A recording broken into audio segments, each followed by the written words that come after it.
There is appropriately a little bit of Spanish heat in the Irish air today because we are driving this. This is the Cupra Born, and it is the first electric hatchback from Volkswagen Group's new Spanish high-performance and electric brand.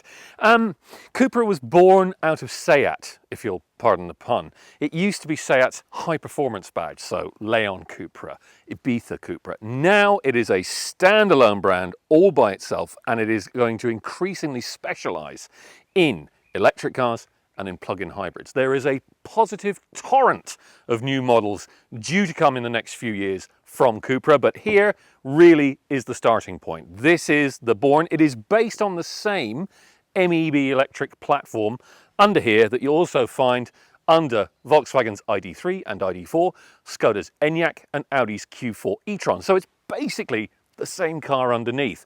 58 kilowatt hour battery. There is the option of a bigger battery. There is also the option of a smaller battery, but that model doesn't yet appear in this market. It will be available shortly, we are told. Same 204 horsepower motor driving the rear wheels, mounted under the boot floor. And to be honest, much of the car is the same. At the front is where we find the biggest difference between the Born and the ID.3, because the nose styling is really completely different. We've got this nice indented, I'm going to call it a grille. It's not actually a grille because there's nothing behind it to cool really, but let's call it an indented grille with the Cupra name picked out. And we've got this nice copper accent low down in the front bumper, which it's there for a couple of reasons. Mostly it just references the fact that the Born is fully electric, because of course copper equals electric. So it's a nice little touch. And here we have the Cupra badge, and this for me, there's a couple of issues with this. One of which is you're going to have to spend an awful lot of time explaining to your friends what you've bought and why you've bought it, because people know Seat but they don't necessarily know Cupra as yet. And also the shape of it, it just looks, I mean, I'm a Star Trek nerd, that to me looks like some kind of ancient Klingon ritual weapon.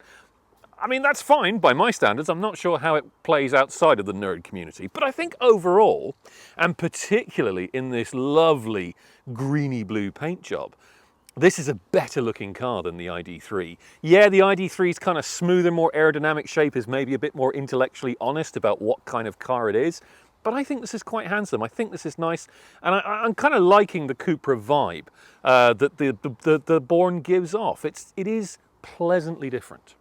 Around the back, the differences are much less pronounced. It looks much more similar to the ID.3, although you do get that nice trim panel just in the top of the rear pillar, which does help to differentiate a little bit.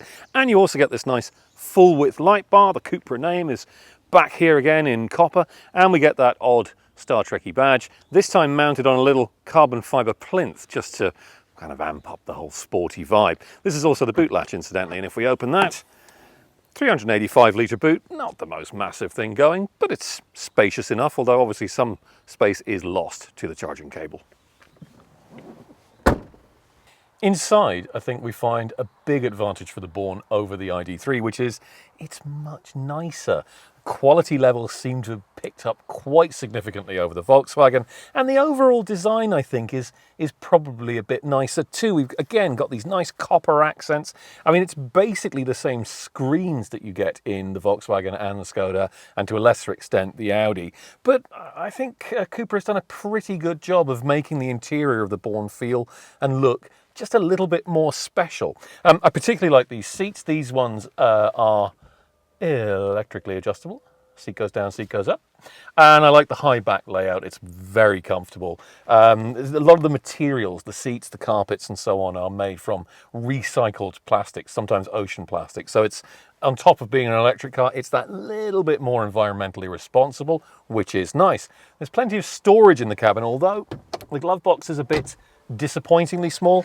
You get a big storage area up here with 2 cup holders and a nice deep tray here. And then if we slide back the armrest, there's a little angled slot for the wireless mobile phone charger, and then that lifts up and you've got way more storage again back here, and 2 USB Type-C sockets, which is nice.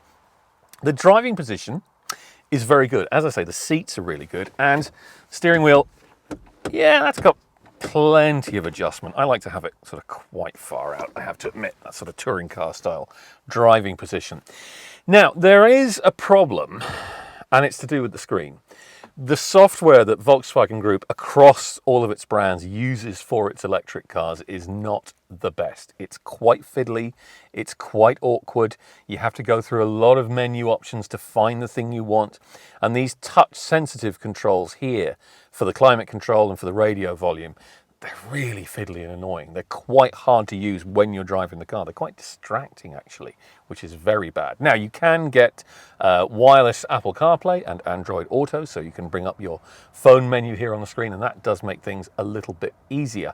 But it's a fiddly system. And unlike the ID models, there's no extra little shortcut buttons down here. Everything's on the screen, and that just makes it much, much worse, to be honest. Now, you do get a heads-up display which projects your speed and the status of the lane keeping system and the cruise control, radar-guided cruise control, incidentally, onto the windscreen, and that is very, very handy. But for me, it's a little bit off-center, so unless I kind of hold my head just here, it's a tiny bit blurry.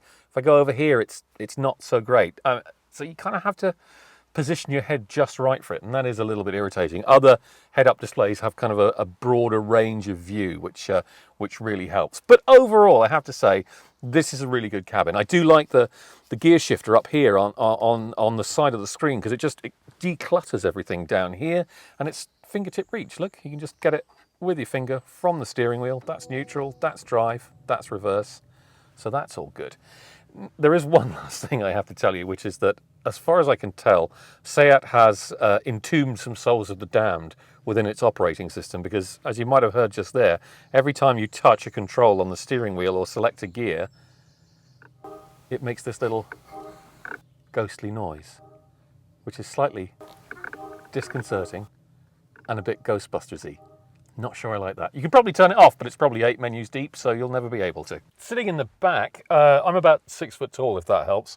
I'm sat effectively behind myself because I've just got out of the front seat. There's adequate room. I've got a little bit of space between my knees and the back of the front seat. And headroom's okay. I'm maybe a little bit close to the headlining for my taste, but it's not bad. And the seat is very springy and comfortable. That's good. I think the only issue really is that, as in a lot of electric cars, the floor is quite high up, because the battery is sat under it. And that means your feet, and therefore your knees, sit up a bit higher than you might like them to. On a very long journey, that can give you a bit of achy thighs. But for short to medium journeys, absolutely fine. There's not quite enough width, I think, to get 3 people sat really comfortably in here. Well, certainly not 3 people of my size, but it's roomy enough. It's roomier than you get in an equivalent Golf or Leon, so that's a bonus. Good quality back here too. It doesn't tail off as you come into the back of the car. You get 2 more USB-C sockets in here. And yeah, it's quite pleasant. I like the little designy details on the seats, these little cutout panels. Overall, it's decent. Not bad at all. The idea, of course, is that Cupra is sporty, more Latin, more exciting, more thrilling. Is it? Let's find out. The whole idea of Cupra and the Born is that it's supposed to be sporty, it's supposed to be passionate, it's supposed to be exciting. But I have to say, when you're driving it, it's a bit hard to detect very much of that. I mean, maybe if you were to jump straight from an ID.3 into a Born, you might detect a little bit more steering feel, a little bit more suspension stiffness, a little bit more agility. But for the most part, the 2 cars drive pretty much identically. Now, that's not to say it drives badly. Far from it. Even with the big optional alloy wheels on, it rides very comfortably. It's a very smooth and very quiet car, which is nice when you're on a longer journey. With 204 horsepower and 310 Newton meters of torque, you've got enough performance for it to feel pleasantly brisk, but again, not really much more than that. It'll do 0 to 100 kilometers per hour in 7.3 seconds, which again, that's fine, that's decent, but it's not overtly sporting, really. There is a boost model that comes with more power, 231 horsepower, and some nice little gimmicky steering wheel buttons that help you access the extra sportiness, but that's not the one we're driving today. This is the standard Cupra Born, so it just, as I say, feels mostly like an ID.3 to drive. Again, that's a very pleasant thing, and it's quite happy trundling around these country roads, and it's equally happy cruising along quietly and comfortably on bigger roads. So as an all-round electric car, it's pretty decent. Now, the crucial question, of course, is what about range? Well, Cupra claims the maximum range for this model with the 58 kilowatt hour battery is 425 kilometers. Now, I have to say, we're not seeing that today.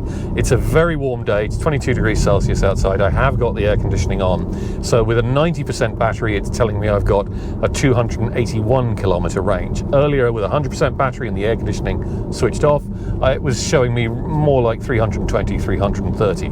I suspect that if you're driving on slower roads, in and around town a lot, you might get closer to that 425 figure, but I think in mixed driving, for most of us, if we're doing a bit of motorway work, if we're using the acceleration a bit, it's probably going to be closer to sort of 360, 380 really on a full charge. That's still very decent. It will recharge at speeds of up to 120 kilowatts if you can find a charger that's powerful enough to do that. So it will go from 10% to 80% charge in 30 minutes on a fast enough charger. If you're charging at home, then on the maximum possible AC charging speed of 11 kilowatts, it'll take about 6.5 hours to fully charge the battery. It'll be slower again, obviously, on a 7.4 kilowatt charger, which is what most of us will have at home if we're buying an electric car. Overall then, as I say, very pleasant car to drive, but it's not thrilling. It's not sporty. It's not fulfilling that part of its brief. As a thing to drive every day, yeah, it's really quite nice actually, and I could certainly very easily see this slipping seamlessly into a lot of people's lives, but it isn't going to get your heart pounding and it isn't going to get your pulse racing, and that's a bit of a shame. It would be nice if Cupra could have tweaked it and tuned it a bit more, not only to separate it more from the ID.3, but just to give it a bit of that thrill, a bit more of that dynamism that we are already coming to expect from the brand. I think it needs another go over on the chassis and steering settings really, if it wants to live up to the sporty premise of the Cupra badge.